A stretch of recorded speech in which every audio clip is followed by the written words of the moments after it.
Okay. So hello everyone, welcome to today's workshop. First of all, let me introduce myself. My name is Sarah and I'm the workshop coordinator for Q-munity. So Q-munity is a student-run organization dedicated to educating the youth on quantum technologies. And today we have Stephen here to present to us about competitive STEM programs in universities. Thank you so much, Sarah. Can you hear me? Yes, I can hear you. Perfect. I will share my screen and we'll ask everyone to put themselves on mute just so that we don't have 25 voices coming in at once. And can you see the screen, everyone? Or Sarah? Perfect. So, so as she said, I'm Stephen Friedfeld and I'm with AcceptU. I'll explain who we are in a minute. And at this point, we'll talk about highly selective STEM admissions. And it's really quite different from highly selective admissions more generally. And so we want to give a focus to those students interested in science, technology, engineering, and math. And hopefully you can see the screen advance. So a little bit about my background. I went to Cornell University for my undergraduate degree and Columbia University's Teachers College, which is their graduate school of education, for a master's degree, and a PhD from Rice University. And prior to founding Cornell. If everyone can put themselves on mute. Prior to founding AcceptU, I was an assistant dean of admissions at Cornell for 4 years for undergraduate admissions, and then an associate dean of graduate admissions at Princeton for 6 years. And then I worked in independent admissions consulting for 4 years before co-founding.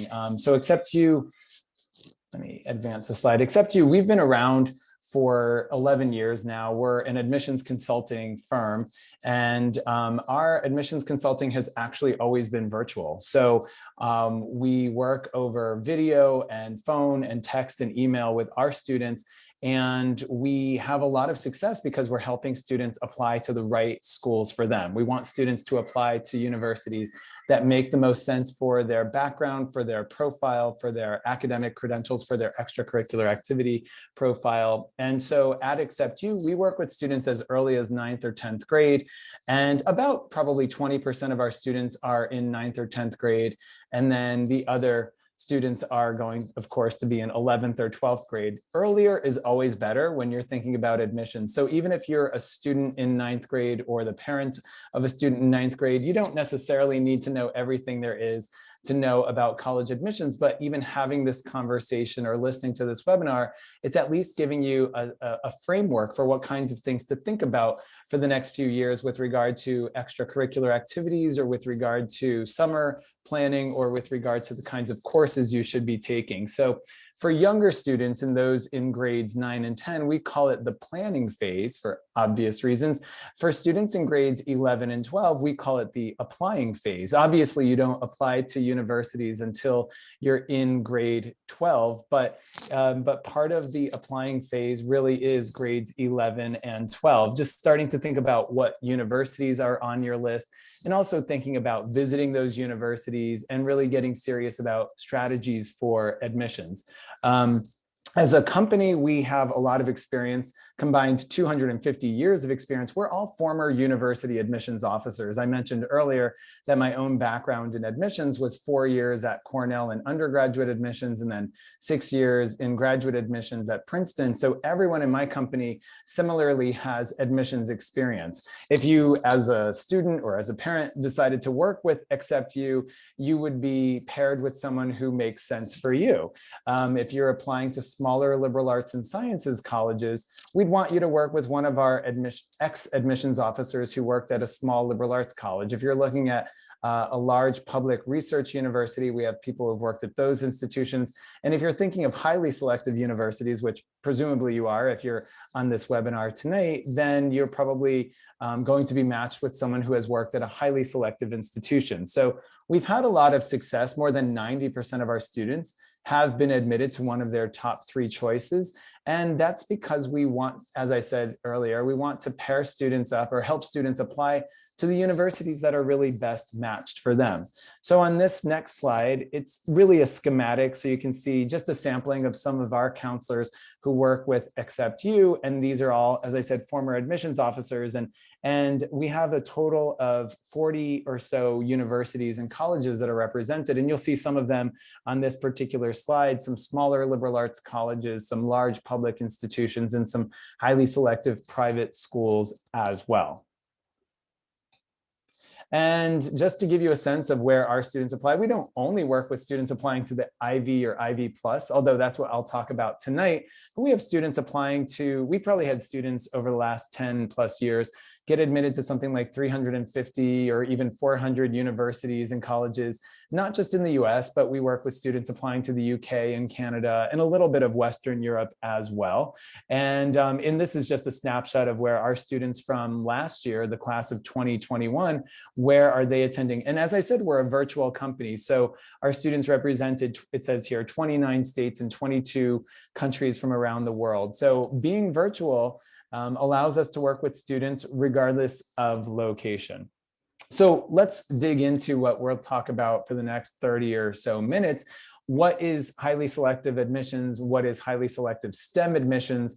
What do you need to know to really position yourself best? So as you can see here, we start with what is the Ivy League? And some people probably roll their eyes and think, well, I already know what the Ivy League is, but we'll talk about Ivy, but Ivy plus universities as well, and really dig into what are admissions officers looking for when we're thinking about highly selective admissions.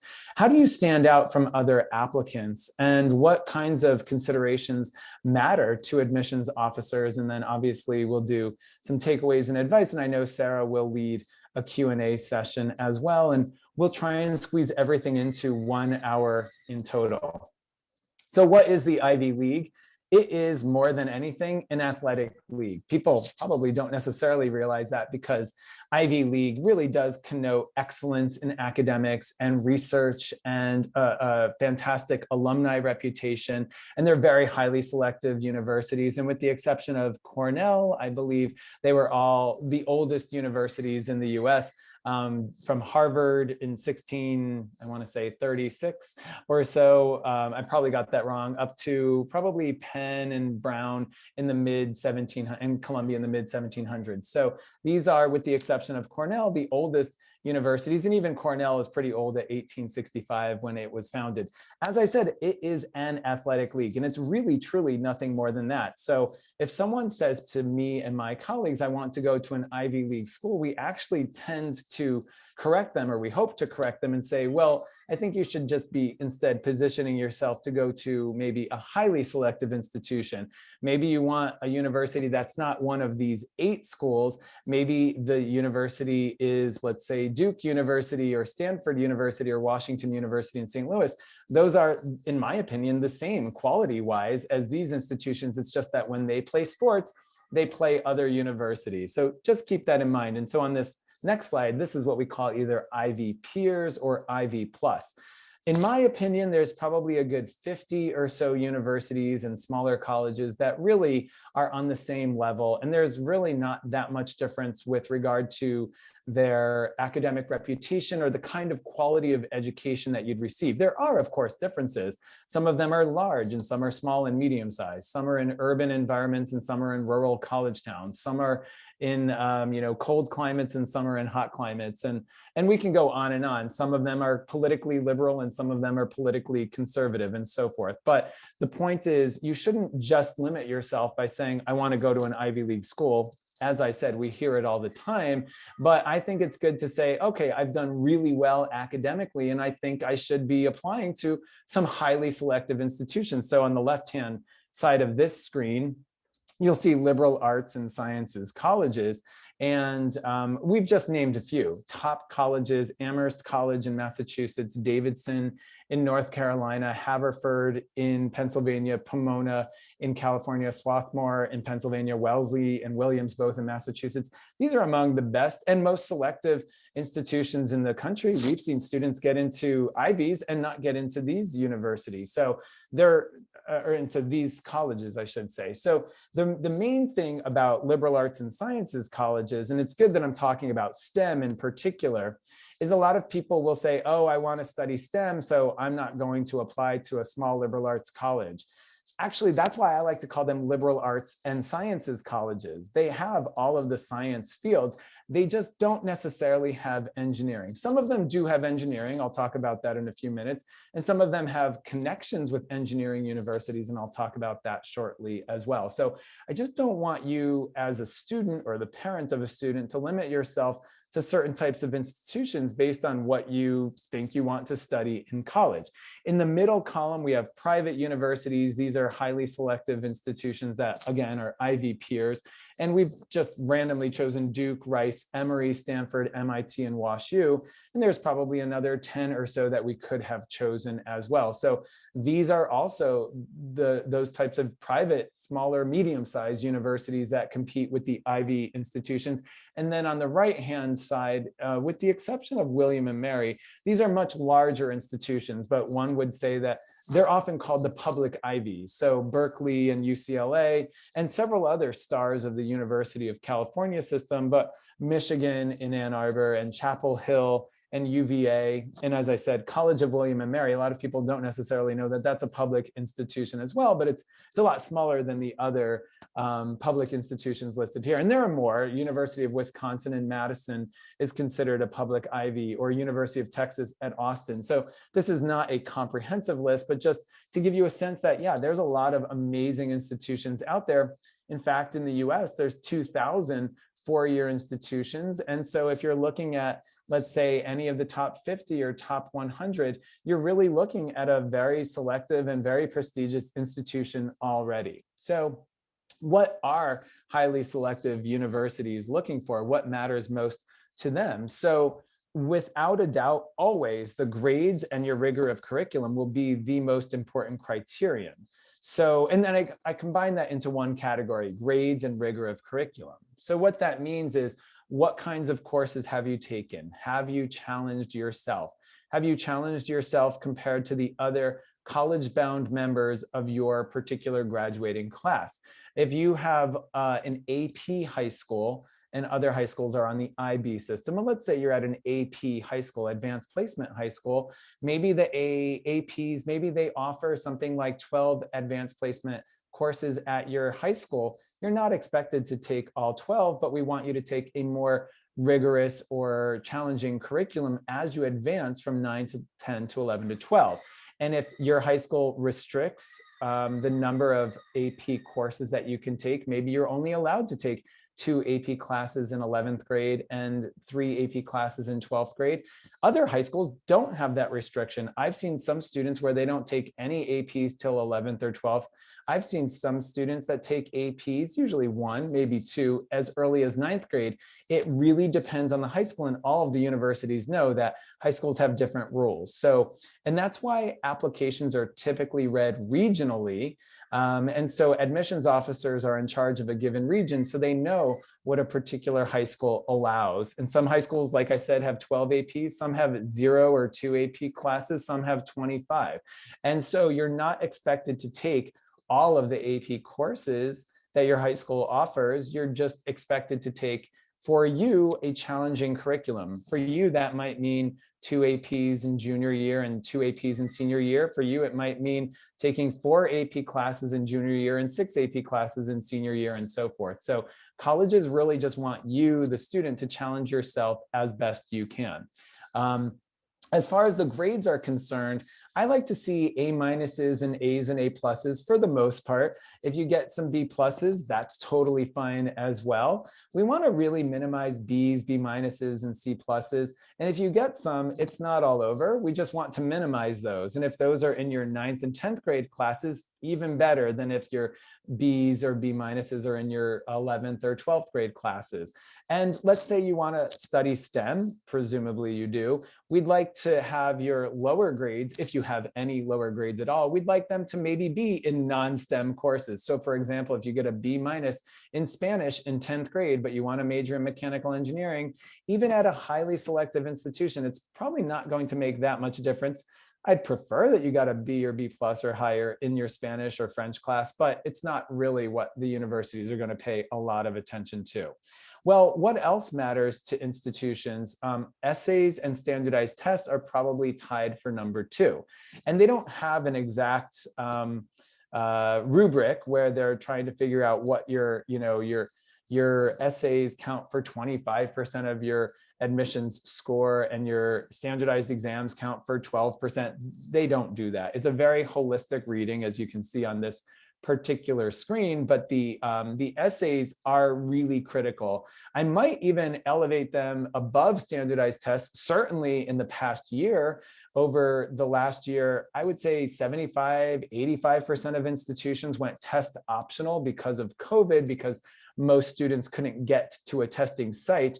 And so the university said, well, we'll make it test optional.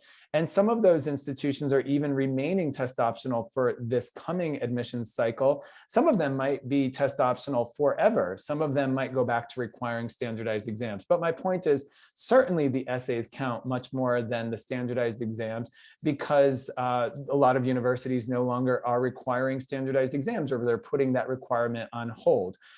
We always used to say in admissions that how well you do in your courses for 3 or 4 years of high school really does matter more so than a 3 or 4 hour exam on a given Saturday. But it is true that if you're applying to highly selective institutions, so many of your peers who are also applying to those same institutions might have really incredibly high standardized exams. So if you are a good standardized test taker, even if the university is test optional, we really do recommend that you take the standardized exam and do well, and then submit that to the university.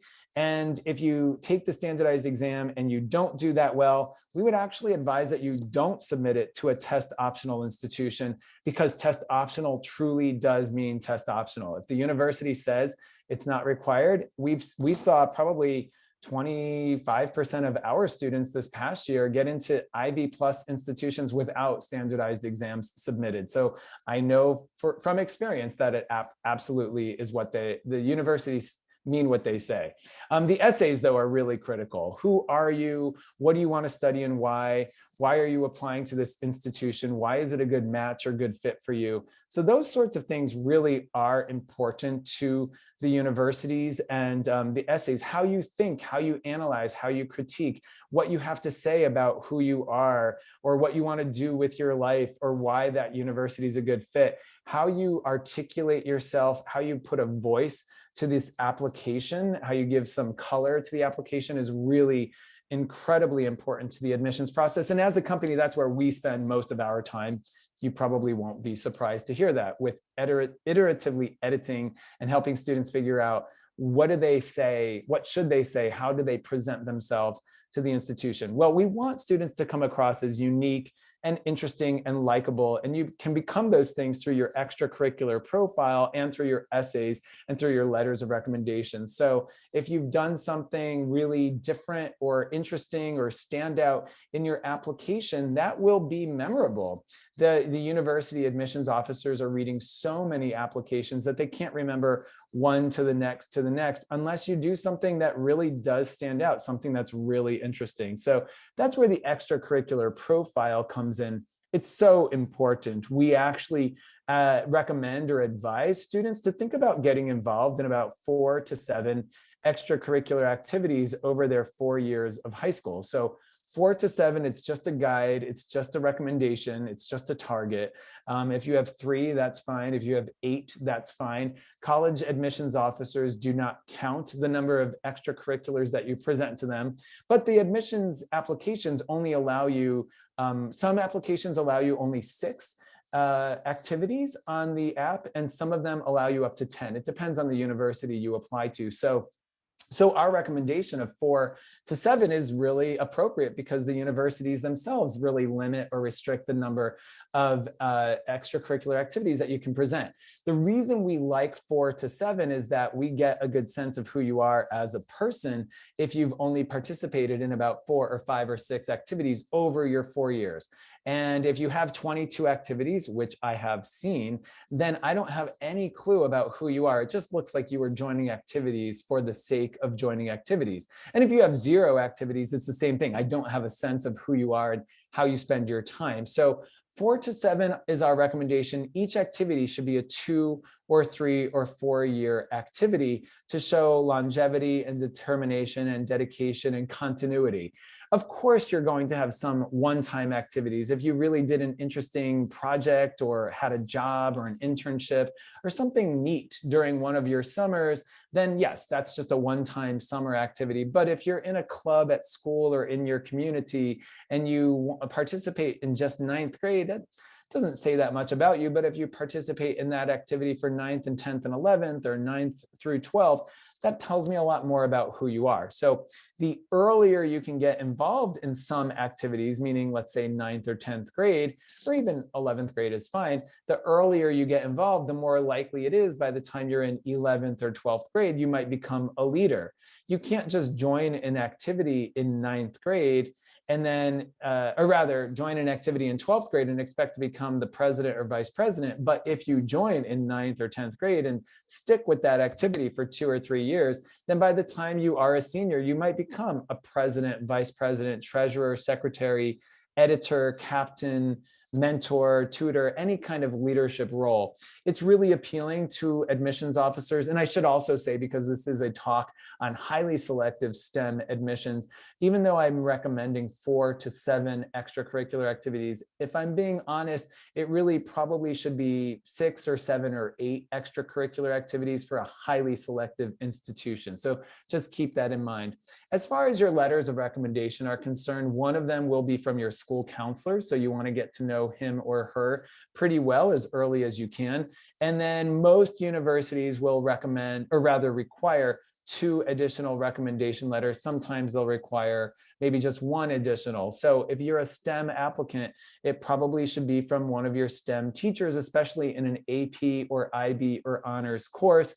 If you are applying to a university like MIT that says one of your letters of recommendation must be from STEM and another teacher must be from non-STEM, well, then you obviously have to follow the rules. We also want to see sometimes letters of recommendation from non-teachers, meaning a clergy person or your supervisor at your job or a coach or a mentor, something like that. It's not required, but if the university does allow an additional letter of recommendation, we recommend just 1 additional letter at most, but that's the type of person who can really give some insight into who you are. As I mentioned earlier, it is a holistic reading process. You'll hear that term a lot as you start to visit universities, but holistic really means that all of these factors are taken into consideration. And just because a student has, let's say, 1 bad grade, it doesn't mean you're out, because maybe you have amazing extracurriculars or leadership or essays or standardized test scores. So all of it is taken into consideration. Well, when you're thinking of STEM, you might just think, I'll be a science major, or I'll be applying just to the College of Engineering at a university. And that's totally reasonable. But we also wanted to point out, where do you apply within a university? And that actually is a very strategic decision that you should make. And that's a decision that we have conversations about with our students all the time. So are you a science and math person? Maybe you'll apply to the College of Arts and Sciences at a university if they have that college. Sometimes it's called LSA, Literature, Science, and the Arts. That's what they call it at University of Michigan, but most places will call it either Arts and Sciences or Arts, or rather humanities and sciences or letters and sciences. So some variation. It's usually the backbone or the first initial college within that university. They'll have the traditional social sciences and humanities type courses, but they'll also have all of the sciences and sometimes mathematics courses as well. So I've just listed a few universities that have a College of Arts and Sciences, but keep in mind Columbia University listed here, they actually don't call it the College of Arts and Sciences. They just call it Columbia College, which was the initial school at that university. At Princeton, it's just called the college. It's the same thing, but it's the College of Arts and Sciences. Or maybe you're applying to an engineering or a larger university that has a division or college of engineering. So maybe Carnegie Mellon or Duke University. At Duke, they actually have a small college of engineering, the Pratt School of Engineering. Georgia Tech, Georgia Institute of Technology, obviously has a lot of engineering programs, or Northwestern or Rice, they'll have colleges or schools of engineering. What about the College of Agriculture and Life Sciences? So you might be a sciences person or a life sciences. Sometimes you'll find environmental sciences, any of the biological sciences at a large public institution, with one exception here. Cornell is private for the most part, but Cornell does have a College of Agriculture and Life Sciences. But at large public institutions, UC Davis, I should have mentioned that one, North Carolina State University, Minnesota, University of Wisconsin, that's where you'll find a lot of subjects like animal sciences or food science or nutritional sciences. So I just want you as students or the parents to think outside the box, that you don't necessarily just need to apply to the standard chemistry, physics, biology, geology, astronomy. Those are probably the sciences that you'll find in the College of Arts and Sciences, but dig around in the admissions website or in the academics website of these universities to see what are all of the majors that are offered and what else is out there. What are the colleges and school divisions at the university? At Penn and Georgetown, you'll find two of the top colleges of nursing in the country. But what else is out there? Sometimes you'll find a College of Computer Science or Computing Science or Information Science. Sometimes you'll see just a School of Earth and Mineral Sciences. Sometimes there's even a College of Health and Human Development. Those are all STEM related fields. Kinesiology, you'll often see a School of Kinesiology. Larger universities will have that school. And it's basically physiology or exercise science for students who want to become, who are pre-med, who are thinking of going into athletics or sports medicine, I should say. That's a great undergraduate major. Now I'm finally getting back to the liberal arts, or as I like to call them, liberal arts and sciences colleges. As I mentioned, some of them even have engineering. They don't just have humanities, arts, and social sciences and sciences. Some of them will have engineering. So Harvey Mudd College in Claremont, California, Swarthmore College in Pennsylvania, Lafayette in Pennsylvania, Smith College is a women's college in Massachusetts. They actually have engineering. It's the only women's liberal arts college, or the only women's university that has engineering. Olin College of Engineering in Massachusetts, Trinity College in Connecticut has engineering, as does Union Union is in New York, and Bucknell is in Pennsylvania. So if you really think that these smaller schools are the right fit for you, don't summarily disregard them. Don't summarily discount them and say, oh, well, I have to look at a medium-sized research university. You might find engineering or sciences at one of these smaller colleges. Usually they're between 500 and 3,000 students. And it's a very different experience from the University of Michigan, which is 40,000 students. I think Michigan is something like 30,000 undergraduate students and 10,000 graduate students. It's not the right fit for everyone. So keep that in mind. So the reason I'm bringing up 3-2 programs, hopefully you can see my slides advanced.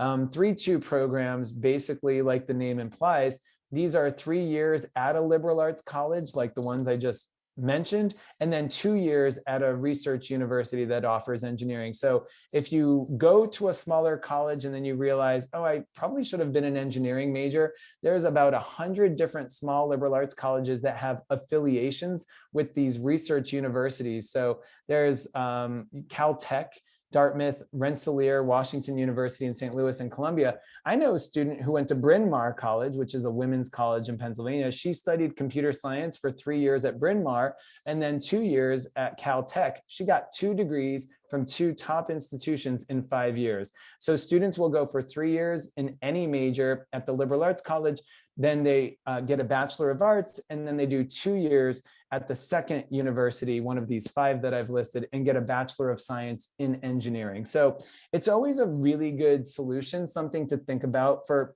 STEM students. Again, this is really just opening your eyes to the kinds of institutions that are out there and the kind of majors that exist, and just helping you think about, where do I position myself strategically when I'm applying to institutions, which is a good segue for how do I stand out in the applicant pool. Well, your grades and your standardized test scores for highly selective institutions. As I said, you want better grades as you advance from 9 to 10 to 11 to 12. Most universities pay most attention to your 11th and 12th grade marks. 11th grade, because that's the last full year of coursework that you'll complete as you present to the universities when you apply in the middle of or beginning of senior year. And then the senior year grades are super important because you should be taking the most rigorous and challenging courses in that year. So again, 9 through 12, looking most closely at grades from 11th and 12th, but you also want to make sure you get progressively better grades as you advance. Your essays can really stand out if they're memorable, if they're interesting, if they're well written, if they're unique, if they're clear.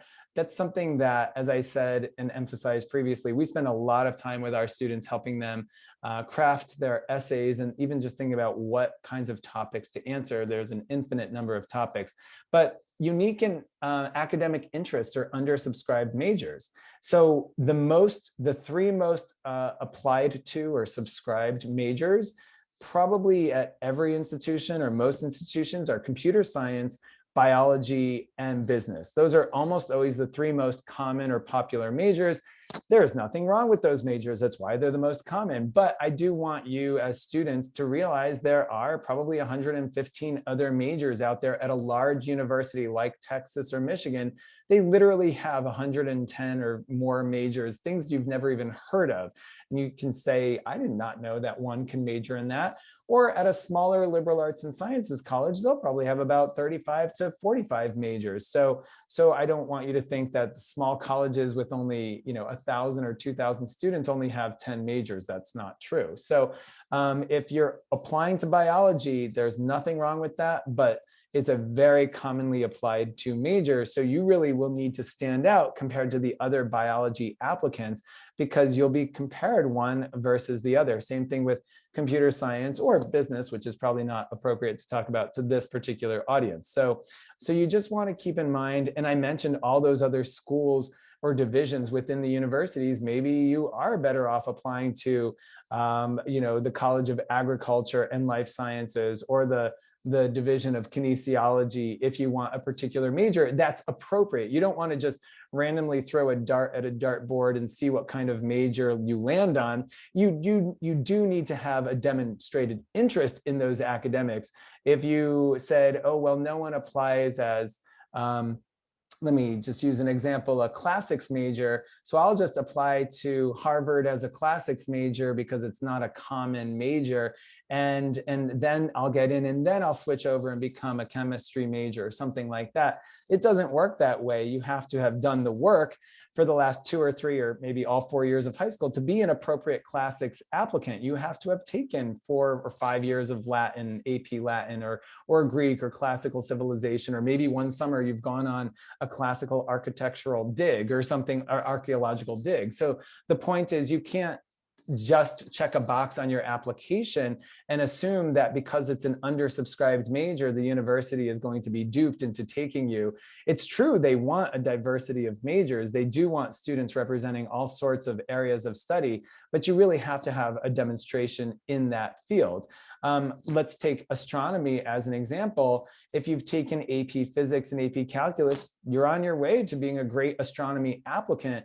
But I really would like for you to maybe have done a summer volunteering at the local planetarium if you live near a science museum, or maybe a summer of research at an astronomy department if you live near a university. There's a lot of online research programs that exist if you don't live near a university. My company, in fact, has a lot of online research projects as well, where we link up high school students with professors and PhDs.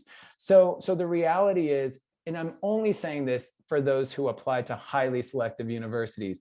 If you're applying to a non-selective or moderately selective university, you don't really have to have much demonstration in your academic interests, but for highly selective, you do. For the most highly selective institutions, and I'm talking about Harvard, Princeton, Yale, Stanford, Caltech, and MIT, we actually want the students to even go beyond, go to the next level where they're participating in competitions. So maybe it's a math Olympiad or biology or computer science Olympiad or some sort of competition or a science fair or some sort of engineering project, like I mentioned earlier, research project. That is, to me, the next level. And these days, you almost have to have that on your resume to get into one of those 6 institutions that I mentioned. We had a student, I think last year, so he'll be a freshman in this fall, get into Stanford. He was the top math student in his state. He's from the Midwest. So, I mean, most students don't get into Stanford because Stanford's only admitting 3 or 4%. But yeah, if you're the top student in your region or your state, you're going to stand out in the applicant pool. I want to also be honest. I remember one student who was a top 300 finalist for, I believe it was Intel competition, a national science competition. So he was top 300. We thought, and he had all A pluses, all A's in all AP classes at a top high school in the Southern US. And he got into Cornell and Duke and Chapel Hill and Berkeley and University of Chicago. I remember that was, and the only school he did not get into was MIT. And we thought, well, that's MIT's loss. But you know, it's not always possible that everyone gets in everywhere. But my point is, even with having top competitions and awards, he didn't get in. But I look at it this way. If you've done really well academically, you'll get into lots of great universities. We just don't yet know the name of that institution. We had a student get into Caltech and Harvard and MIT and Michigan. And then he did not get into Stanford. He was rejected from Stanford and he was waitlisted at Princeton. I mean, in my opinion, he's one of the most amazing students I've ever seen. He should have gotten in everywhere, but it's okay. He's doing okay at Harvard. So the reality is, as long as you're a really strong student and you apply to the right institutions, you should have some real success. We do like to see unique extracurricular activities and the potential for impact on campus. Will you make a meaningful contribution to the university community? And they can gather that from what you've done for 2 or 3 or 4 years of high school, but also what the letters of recommendation have to say about you. So there's this term in admissions speak called hooks. You might have heard that term before, but do you have a hook? And it's okay if you don't, but if you do, it could be very helpful. So geography is one. If you apply to universities that are geographically distant from where you live, that is a hook. If you apply to universities near where you live within, let's say, 100 or 200 miles, then that is not a hook, because most students apply to universities within about 200 miles of where they live. So all of your competition is equally geographically the same. But if you apply to universities that are, let's say, 10 states away or on the other side of the world, then yeah, you're presenting geographic diversity. If you enroll at that university, they like to see geographic diversity. Gender diversity as well. We want to see more women in engineering. And most universities, the top universities, will have probably between 30 and 50% of their undergraduate engineers are women, but they'd like it to be 50. The universities would like gender parity. Well, if you're a female applying to engineering, that is considered a hook, because the university will act affirmatively on a top candidate, of course, who's female over an equally qualified male candidate. For sciences, that's not really true. There is a lot of parity already in the sciences, but for engineering, the women will usually have an advantage, but then the men have an advantage if they apply to a smaller liberal arts and sciences college, because there are not as many men at those institutions. So there is affirmative action for male applicants to the smaller liberal arts colleges. Ethnic diversity matters to universities. They're looking for racial and ethnic diversity. So they're hoping that students can add to the mix of students who are on that campus. I like to talk about musical and artistic talent. I'm not talking about creating a portfolio or a recording necessarily, or an audition of your music. But if you are interested in studying something like bioengineering and you happen to be a great photographer, yeah, you should submit or consider submitting an unofficial portfolio of your photography. That's really interesting to admissions officers. Or if you wanted to study geology and you love musical theater and you have a great singing voice, maybe a YouTube or video recording of your musical theater, or of you singing. It's not that they're going to rate your singing or your photography portfolio, but they like to see students who are not just one-dimensional. So that to me is really something that you should present to the university admissions officers. If you're a recruited athlete, and very, very few students are strong enough to be a recruited athlete, that is probably the most important hook that you can have. But like I said, maybe it's 1% of athletes are ever even recruited. But if you are, that absolutely does give you a leg up in the admissions process. Some students think they're recruited. In the internal process at the university, the coach actually did not recruit that student. So you still have to have incredible grades and scores and essays and so forth in case they drop you as a recruit. I've seen that happen. Legacy is somewhat controversial sometimes, but it's usually at most universities a straight line legacy, meaning mom, dad, grandparents. If you have a sibling or aunt, uncle, cousins, that does not count technically as a legacy. Sometimes an older sibling, at some universities, they might consider it a legacy, but technically it's not. But the reality is the universities are trying to figure out, if I admit you into this institution, what is the likelihood that you'll enroll? And whether it's true or not, the universities do give some slight advantage to children of alumni because they feel, or siblings of, because they feel that those applicants are more likely to enroll at those institutions. So that's where the legacy factor comes in. And they also hope that the alumnus maybe will give generously each year in the annual donations or annual giving campaign. And then that's the donor. I mean, it is true. And I have this up because we're asked about this sometimes. Can you buy your way into a university? Absolutely not. If you're an alumnus of a university and you have a history of giving and it's very generous giving, yeah, that could, I guess, influence the admissions decision. I don't want people to think that I'm naive to think that it won't. But I mean, it literally would have to be an alumnus who has given for many, many years and literally many millions to even have any kind of impact whatsoever. But for completeness, I included it. So if you're a STEM applicant, and I know you are, what specifically should you have on your resume? So we want to see the most rigor in your math and science curriculum. I mentioned earlier, if you didn't do well in your Spanish or French class, that's okay. Or if you didn't take the most rigorous, humanities or social sciences classes, that's okay. But for math and science, there's no getting around this. Obviously, you have to have the most challenging curriculum. I wanted to see, for those who are applying to engineering divisions, it's almost required that you have calculus, physics, and computer science. And if your high school offers AP or IB, I'd like to see you take those. If your high school offers the AP version and you don't take it, maybe you should not be applying to the engineering division at your institution. So you really want to take calculus, physics, and computer science for engineering applicants. If you're a science applicant, then definitely calculus, possibly statistics, but another AP science or two, whether it's physics or biology or chemistry. But science majors, science applicants, I should say, don't necessarily need computer science. It's not a bad thing to have, but it's not required. If you take standardized exams and the universities are looking, or rather requiring standardized exams, you want to make sure you do very well in the math section of the SAT or the math and science sections of the ACT. You want to make sure, if you're taking AP exams or IB exams, that your science and math scores are absolutely the highest that they can be. Again, if you're positioning yourself as a STEM applicant.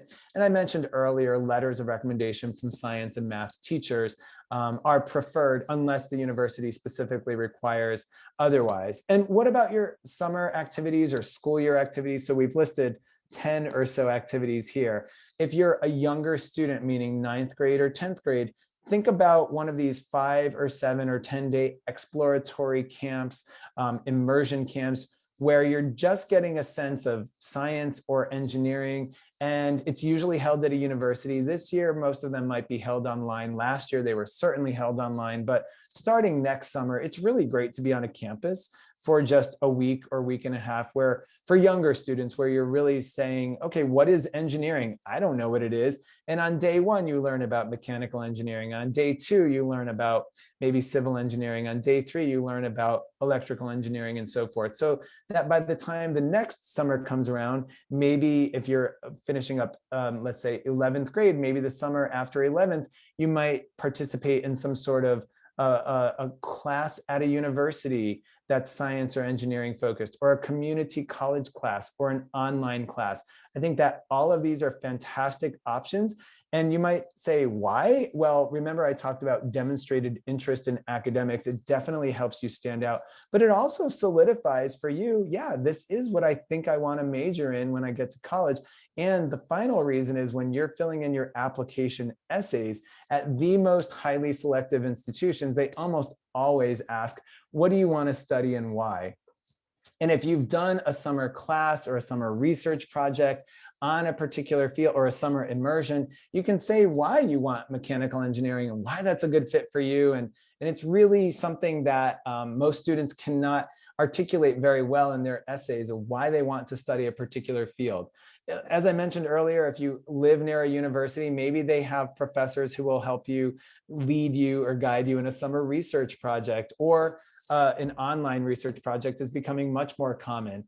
If you have some connection, these are harder to get, but an engineering or science firm, an internship in one summer would be fantastic. But at school, join or start a robotics club or a science club or an astronomy club. If they have one, great. Get involved as a younger student and become a leader in that activity when you're older. If they don't have one of those clubs, I'm sure you're not the only one who wants to join that sort of club. So create or found a club with a friend and go to one of the science teachers, and that person can be the advisor to the club. That shows a lot of initiative. I've already talked about math and science competitions or teams. I think those are really impressive to join. But you might say, or your parents might say, well, I don't really want to spend $3,000 on one of these summer camps, or $7,000 or $8,000 on one of these summer classes. They can run that high because you'll be in the dorms for 3 or 4 or 5 weeks. So it does cost a lot. Well, here's a free option for you. Why don't you teach yourself computer coding using online resources, or web design using online resources? So that, or we actually had a student who, in this penultimate slide here, or penultimate bullet, you see build hardware, restore laptops, build gadgets. Again, it doesn't cost you anything, all of those things, but don't forget to tell the universities about these in your essays, or tell your guidance counselor and your teachers about these, so maybe they'll reference them when they're writing their letters of recommendation. We had a student who went to Olin College of Engineering, one of the most selective and prestigious small colleges of engineering, and he had taken his bicycle and reconfigured it to become an electric bike. And he had a video of it, and he sent the video, a YouTube link of the video, on his college applications. And then he turned his room into a Rube Goldberg machine, which is really interesting and fun and cool as well. And he took a video of that and submitted that as part of his application. So building hardware and restoring laptops and building gadgets, I think that is really cool, and that actually really is memorable and stands out to the institutions as well. And then the last one is a little more scholarly. It's probably not for everyone. It's more for if you're applying to graduate programs, but we do have some superstar high schoolers who maybe can read a journal article or book in an academic area of interest, and that might also spark your interest in a particular field as well. Actually, Caltech, California Institute of Technology, coincidentally, I live very close to the Caltech campus. Caltech actually has on their application, tell us 3 books that you've read and why they're meaningful to you. And Columbia University has a similar one, but Columbia doesn't necessarily need these to be science oriented. But of course, Caltech, they don't say they have to be science or engineering related, but it's an institute of technology, so they should be. So my final advice before we dive into Q&A, determine your interests in STEM, as I mentioned, camps and reading, and what are your strengths, what are your favorite classes, who are your favorite teachers. Challenge yourself, of course, in the STEM subjects more so than anything, but if you can challenge yourself in all subjects, great. think about summer activities or high school activities or your community activities that are STEM focused. And then you really want to make sure that you study very hard for your standardized exams, of course, but especially in any science or math exams, AP, IB, SAT math, ACT, math and science sections. And then last but not least, remember I said there could be liberal arts colleges or liberal arts and sciences colleges that are a good fit for you, or maybe that's not right for you, but visit your universities when you can, anytime the summer before junior year, anytime throughout junior year, and then the summer after junior year. Obviously, a year ago, it was impossible to visit universities. This year, they are opening up. Most universities I've talked to are opening up right about now in June and July for outside visitors and official tours and information sessions. So if you are a rising junior this coming fall, this coming August or September, then you should really start getting onto the admissions websites of universities and signing up for tours. Visit. I can't emphasize that enough. So please contact us, AcceptU. We'll do Q&A right now, and Sarah is going to lead the Q&A, and we're not going to get to every question probably. So you can always, I'll leave this slide up if that's okay, Sarah, and people can just contact us and send us your question if we don't get to it today, info@acceptu.com, but follow us on social media and we'll go from there. Sorry, Sarah, I went 5 minutes longer than I intended. Thank you so much, Stephen. That was really insightful and very detailed, and I'm pretty sure everyone in this call really appreciated the effort you put into making such an amazing presentation for all of us. So if anyone has any questions, feel free to type in the chat. I'll be helping Stephen look through the questions and ask anything. And I don't think I can see the chat because I have my screen share. So I'll rely on you to send. I don't know if any questions have come in, but if they have, I'll allow you to just, if you don't mind, reading them to me and curating the questions. Yeah. So someone asked earlier to clarify on which community you mentioned for astronomy.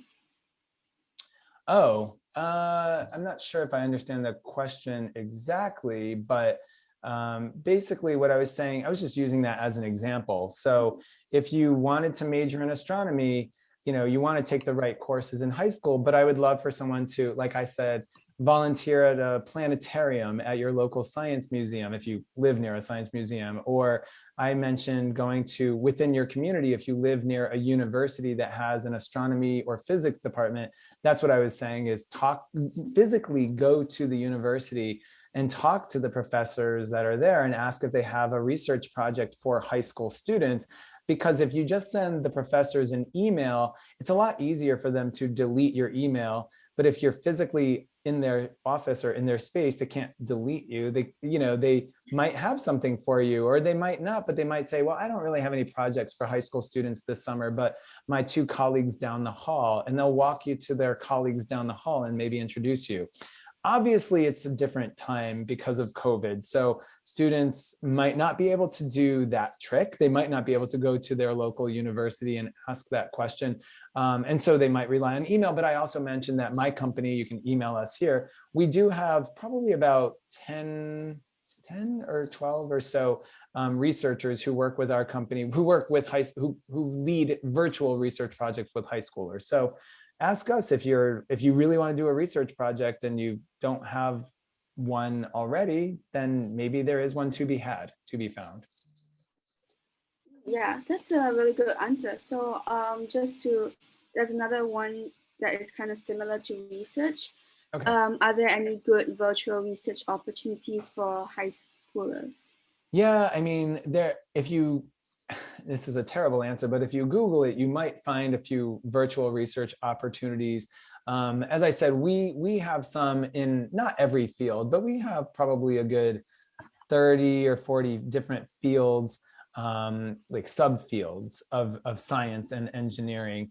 But there are a few research programs out there for high school students. It's because of COVID, I think that probably triggered the development of virtual research opportunities. On online, or I shouldn't say online, in-person opportunities, Boston University is probably the most well-known. BU RISE, R-I-S-E, I think it stands for Research in Science and Engineering. Look up that program. They might have gone virtual. I think they did. But normally it's an on-campus, very prestigious, very selective program. I believe Michigan State University has had, over the years, on-campus research opportunities for high school students. I think some of the University of California institutions. So if you just Google research programs for high school students, you'll usually find these, and they probably went virtual.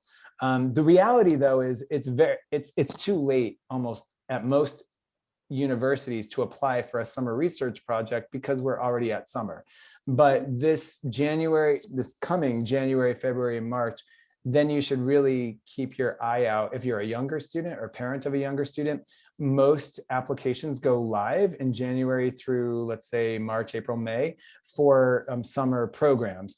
And it's not that they're super select. Some of them are very selective, but usually they just fill up.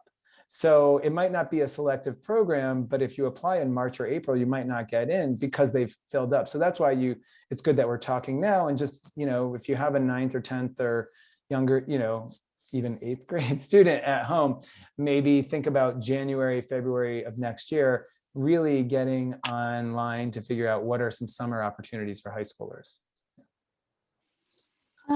Thank you so much for the answer. That was really insightful. There's a few more questions regarding, sure. What new technologies, STEM related, should kids be focusing on to get into IB, and what should we follow? I don't understand. I don't really know how to answer that. New technologies. I mean, I think that students don't necessarily need to be inventing something, if that's what you mean by new technologies. But I use the example of that student who took his bicycle and then made it into an electric bike. That's not necessarily a new technology, but for him, it was new, and it was a skill that he taught himself. And like I said, took a video of that and presented that. We've had students get into Ivy, or as I call them, Ivy plus institutions. It's not necessarily a new technology, but a lot of students might do something app development wise. And I think that could be really interesting as well.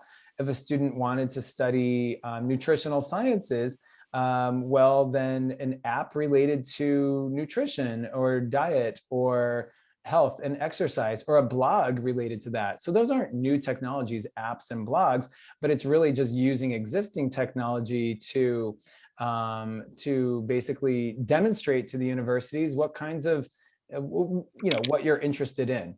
So it doesn't have to be changing the world or super new or innovative. We did have a student who worked with an entrepreneurship summer project.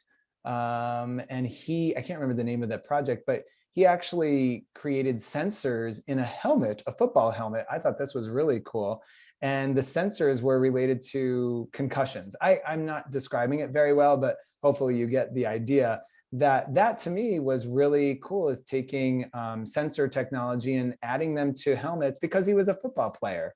And obviously concussions are quite controversial in the world of sports. And so he wanted to study the intersection of biology and computer science. And actually he's now at Cornell in the College of Agriculture and Life Sciences. It's not a college just for farmers. It used to be like 100 years ago, but he's on the intersection of biology and human sciences and, as I said, computer science and information science. So for him, he at first thought that he would apply to the College of Engineering there, but when we really dove into what he wanted to study, it seemed like the College of Ag and Life Sciences was actually a better fit. So we just want to open up people's eyes, have them take a step back, have them think about, well, what is really out there and what's a good fit or match for me? Yeah, thank you so much for that. Sure. So I guess we have 2 more minutes left. Would that have time for 1 or 2 more questions? Sure. Okay, sure. So someone asked if there is any way to make up for any core subjects that you mentioned for engineering if they did not take it in high school. Oh, yeah. So, I mean, this is a two-pronged answer. Some students took the right classes in high school, but maybe because of COVID, their high school went pass fail or didn't really give grades for one semester. So that's a concern that we've seen students have and parents have, but you should not be concerned. All universities are very well aware that that happened at a lot of high schools. But if you're talking about, okay, I'm a rising senior, I'm about to start my senior year this August or September, and I now realize that I should have taken some classes based on this conversation that we just had. Well, I mean, this summer, I would recommend taking a community college class. If you're not able to squeeze in or change your schedule in 12th grade, but you really feel that you need to have a class to be an appropriate applicant, community college class is a great way to do that, or a class at a four-year university. There's a lot of classes for high school students at universities, but it's not just enough to take the class. You really need to get a B+ or higher. Otherwise, you're actually doing yourself a disservice. A lot of students will take a university class because they think that's impressive to admissions officers. But if you get a B or B-, it's not very impressive. And so then it's not, you actually should never have taken the class in the first place. Another option might be a MOOC, a massive open online class. So it's not the same because you don't get a letter grade and it's asynchronous, meaning it's taught at your own pace on your own schedule. But taking an edX class, or there's something called Coursera. I believe those are the two most popular MOOCs, massive open online courses. Taking a class in one of those programs, they're only a few $100s, and it looks great to the universities, and hopefully you learn some new subject matter, but that does not replace taking a full year high school class. So, if you decide that you want to apply to, here's an example, engineering, and you did not take AP Physics or AP Calculus or AP Computer Science, I would maybe apply for a science major instead and then transfer internally to the engineering program. Or some students take a gap year, or like I said, some students take a summer class, or maybe you can discuss with your school counselor and she or he can write a letter, or maybe you can write something in the additional information section of your application explaining your course curriculum or your course decision making. So there are ways to get around it, but it's admittedly not ideal. That's why we like talking to 9th and 10th graders to make sure that they do take the right classes to apply to the right programs. Okay, that sounds amazing. So we do have one more question regarding GPA. So the question is, for example, UCSD states that 10th to 11th grade for GPA calculations are weighted, but when you call their admissions, they state that they look at senior year first semester. So which would benefit the student more to get their GPA up, since they're taking 6 academic APs? Okay, well, it's a somewhat complicated matter. And so I don't want to speak directly to the UC system, even though they were talking about UC San Diego. I mean, genuinely, I think that the good news about, well, let me start with the University of California. They have one deadline. It's November 30th each year. They don't have early decision, early action. They just have one deadline.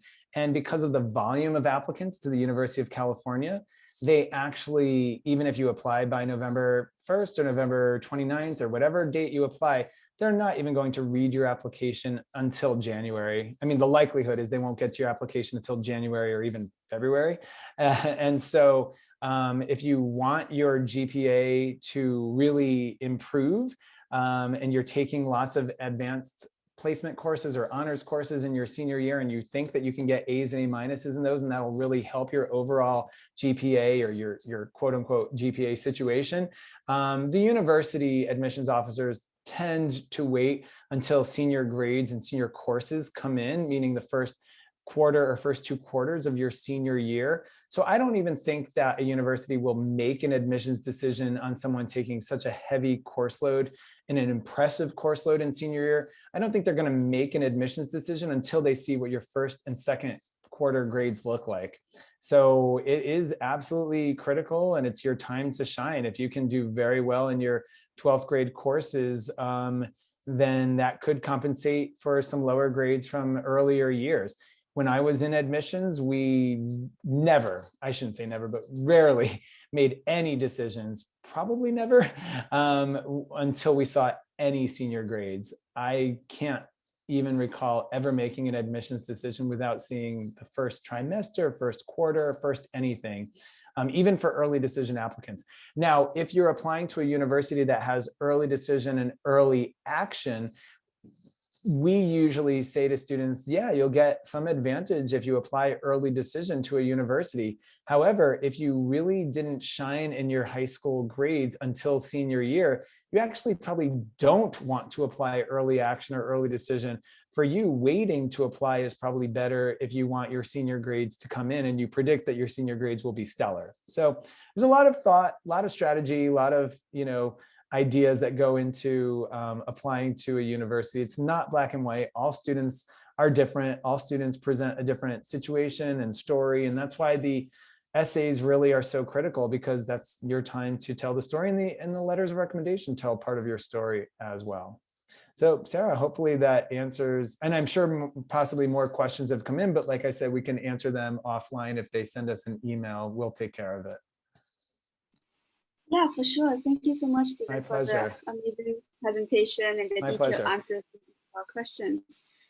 So thank you everyone for showing up, and thank you everyone for asking such amazing questions. We really appreciate it. The recording will be uploaded onto YouTube. So if you searched up Q-munity's YouTube channel online, you should be able to find it and look through the presentation once again. So thank you everyone for showing up, and thank you, Stephen, for coming today and spending time presenting for us. Thanks, Sarah, and thanks, community. Have a nice day, everyone. Thank you so much. Have a good night. Bye-bye. Good night.